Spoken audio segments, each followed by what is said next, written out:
The 2024 Chevy Trailblazer gets updated this year, and it's a pretty good value subcompact. This is my first time reviewing this Trailblazer, so I'm going to give you a full detailed look and talk about some of what is new and how it compares to other vehicles that you might consider.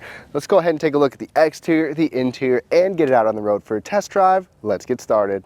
All right, y'all, let's take a look at the exterior details here of this refreshed Trailblazer. First of all, with the trim levels, you've got the base LS, LT, Active without an E, and the top end RS here.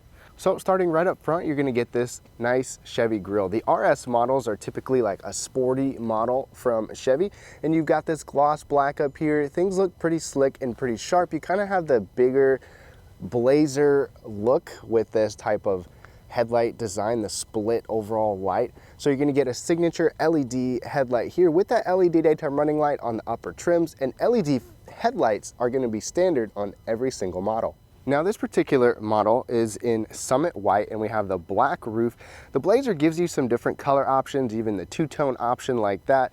I think it looks pretty slick for a little crossover. Let me know what you think as well.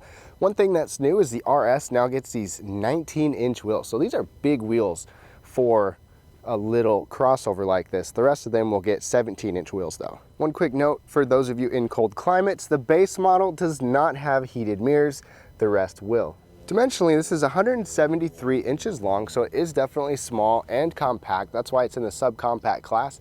You can see some of the body cladding that this has, and even the Active model supposedly has a functional skid plate and an off-road tuned suspension, although it is not recommended to go off-road.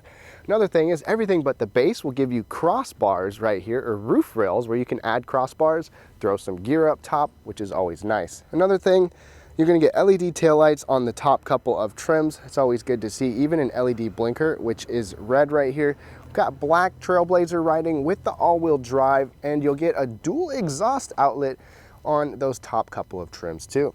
Now, one thing that surprised me, not something you see very often on the subcompact class, is a power liftgate, let alone a hands-free liftgate. This has the option to get a hands-free liftgate on the top couple trims. Everything but the base can give you a power liftgate. That's pretty impressive. Not something I expected. Now, aside from that hands-free liftgate, you still get pretty good overall space back here. Now, this is a nice flat load floor here as well. Another thing is that we get this little storage compartment over there. You have a light, you have a couple of tie downs here as well. There's also another storage compartment on this side. The only thing I would maybe like to see added back here is a little hook on each side, maybe for grocery bags or something.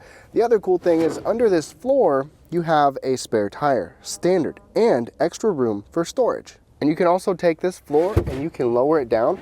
Got those mats under there, but then you can drop it down a little bit so you've got even a taller or a deeper, however you want to look at it, storage floor. Folding these seats down, you got to come through here.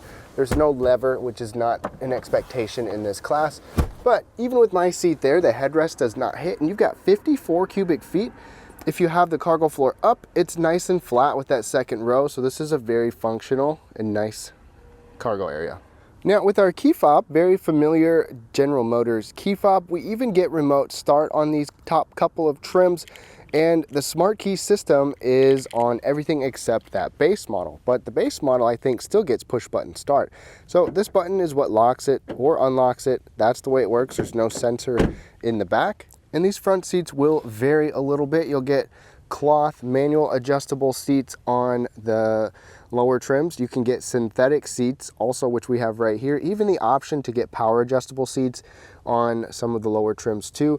Not the base model, but this one will have the power adjustable seats. So we've got two-way lumbar support, your reclining function, plus you have the height and tilt adjustment right here. So you have a total of 10 different ways you can move this. As is pretty typical with Chevrolet, these seats feel a little bit firm and a little bit flat overall. You know, even in their bigger vehicles, I'm not super impressed with their seats all the time, but these ones are actually okay for this class of vehicle. It feels perfectly in line with the rest of the subcompacts. Another nice thing is that heated seats are standard on the top two trims, optional on the LT model. You've got heated seats for you and your passenger, plus that's going to give us a heated steering wheel as well. And the entire wheel except this bottom plastic piece is heated, so this feels pretty awesome in the wintertime. Some features you'll get on some more expensive models will be like ventilated seats or memory settings. We don't get those on either of these. Not a common thing in subcompact vehicles. But one thing to note is that this has a ton of space. I mean, relative to its size, it's actually, if you look at total passenger volume, cubic feet, it's less than a foot away from the RAV4. They're both right around like 99 cubic feet. That's crazy. Now, as we hop into the back seat, this is actually a pretty nice, spacious area. There's good legroom in here, more than I was expecting when we first got here. And take a look at this. So I'm 5'9". This is where I like to have the seat. I kind of have it in the middle of its range, and I've still got good foot space under here, which is really nice back here, and there's still plenty of knee space overall. And this seat doesn't feel like it's super low where your knees are way up high. It's a pretty darn comfortable back seat. In addition to that, down there you've got an optional 120 volt plug-in plus 2 USB ports there as well. As you can see, you've got map pockets over here. On this one you do as well. Then in the middle, we've got this center folding armrest with some nice padding and some decent sized cup holders. Not to mention, backseat passengers get a look at this optional panoramic roof. That's pretty cool. So overall, backseat is excellent for this size of a vehicle. They've really put a lot of space back here. The only thing that you don't get, which you probably wouldn't expect, is air conditioning vents back here. You got to rely on the front. Now let's take a quick look at the interior. Here you'll see a brand new screen right there. And let's go ahead and dive in. It's a little bit more nicer and practical than I was expecting. So first of all, over on the door, up above, you get a hard touch material. Not something you always expect in the subcompacts, but sometimes people pay attention to that. And then you've got a soft material right here with this red line coming across on this RS. So this RS definitely has some flair to it. And a pretty soft, but kind of a rubberized armrest, but a good sized grab handle right there. And this driver window is the one that is automatic. One touch. The cup holders are really good size right here. So you got a ton of storage space right there, and it actually goes back a little ways and a huge spot there. I mean, check that out. Even a big old mug fits in there well. Then your hatchback or your lift back opener is right there, and you can adjust whether it goes all the way, 3/4 of the way, or just not at all. Just to the inside, we have our lighting controls. Your exterior light controls here, interior light controls there. Pop it out, and then you can adjust it like that. Steering wheel I did not mention, but it is manual, tilt, and telescoping, and it's got a good range of motion. I've had no trouble getting comfortable in here. But push button start, standard. Let's go ahead and start it up. There we go. Now, steering wheel. We have some audio controls on the back of the steering wheel, typical with Chevrolet. Phone controls. You've got your cruise controls, even adaptive cruise control on this particular model here. And this digital display is pretty good size, but it's not that functional in my opinion. So you would think, you know, you've got your trip computer information on there right now, digital speedometer on top. You'd think if you want to see some other information, you could just use this wheel to do that. But nope, can't push these buttons. It's just a wheel. If you push the wheel, nothing happens. You actually need to go into the screen right there. Kind of annoying. So let's say, for example, you want to see your fuel economy on there. You tap on the screen, tap show in the cluster, and then that shows up in the cluster. Kind of weird. So you got to go onto your screen to adjust things like that, which is a little bit annoying. You can have your gauges. So let's say I tap that.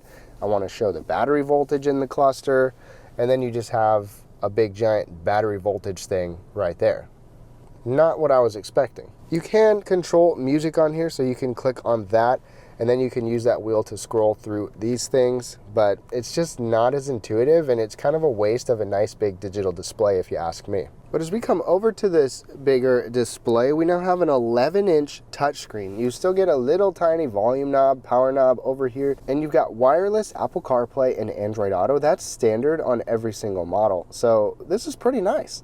This is a big screen, wireless Apple CarPlay, wireless Android Auto. It's easy to get in here and just let everything sync up the way it is. So you've got Wi-Fi on here. We've got anywhere from a 4 or 6 or a 7-speaker Bose audio system on here, and we have the 7-speaker Bose, which is an option. You've got different settings that you can go through, different vehicle specific things that you can customize, and it's pretty intuitive for the most part with all of that. Just down from there, we have single zone automatic climate control. This is actually an option. It is not standard on this top trim. So this top trim, this would be an option if you want that. So your temperature control here, fan speed over here, and it does have an automatic function if you want, or you can just kind of use it manually too, depending on what you want. But you've got some physical buttons to push right there. Let me knock this shifter into reverse, show you the backup camera. We've got dynamic lines on here, no 360 camera though. Below the AC, we've got a 12-volt power outlet, we've got a USB-A, USB-C, and optional wireless charging. So you can use your wireless charging with your wireless Apple CarPlay and Android Auto. Plus, these buttons right here, auto stop start, your lane keeping system, traction control, sport mode, and all-wheel drive. Cup holders right there, I think they're in a good spot. They don't get in the way. They don't have anything to adjust for bigger or smaller drinks. One little complaint there. Electronic parking brake, but no brake hold option from what I've seen on here. And then this is like an extra little storage bin. One thing that's common in these little smaller crossovers is the lack of storage. So that is awesome to see that. This armrest even juts out a decent amount so that your elbow can maybe sit on there and touch the steering wheel for a lot of people. And then you've got one little button right here to push in. There's one very shallow tray first, then you can pick it up, get it out of the way, and have a deeper bin to store some other items. Under here, we've got a glove box. It is not a locking glove box. Automatic dimming rearview mirror, which is an option. It is not standard, even on this top trim. Right up overhead, there's a couple of cool things up here. So first of all, you've got your lights, of course, but then we also have, as you saw earlier, the giant panoramic sunroof. This is also an option on any trim level that you want. You saw that from the back seat. It looks pretty sweet. Just kidding, it's not any trim, it's optional on the LT and up. So of course, not the base model, but available on the rest of them. One more little thing here, pull this out, and yes, this visor does slide. Good to see. Okay, quick note on visibility. One thing I want to point out is that that pillar back there is huge. I mean, there is no extra little window.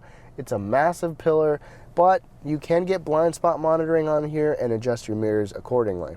Okay, now under the hood, there are two different engine options and transmission options that you can get, and they're both direct injected 3 cylinders. So they are very small engines. The bottom two trims with front wheel drive will get a 1.2 liter turbo 3-cylinder.